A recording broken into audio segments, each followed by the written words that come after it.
Hi అండి, ఈరోజు మీకు ఒక హెల్దీ స్నాక్ చూపిస్తాను. నానబెట్టుకున్న పల్లీలు, తర్వాత కావాల్సిన ఇంగ్రీడియంట్స్, తర్వాత ఉడికించుకున్న పల్లీలు, దాంట్లో ఉల్లిపాయలు, టొమాటో, పచ్చిమిర్చి, కొత్తిమీర, పుదీనా,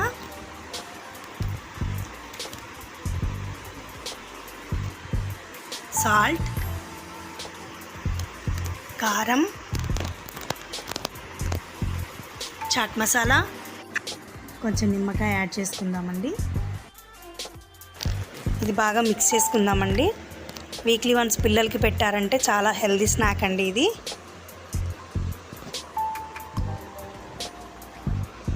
తర్వాత కప్లో సర్వ్ చేసుకోవడమేనండి. Thank you friends. Please subscribe to my channel.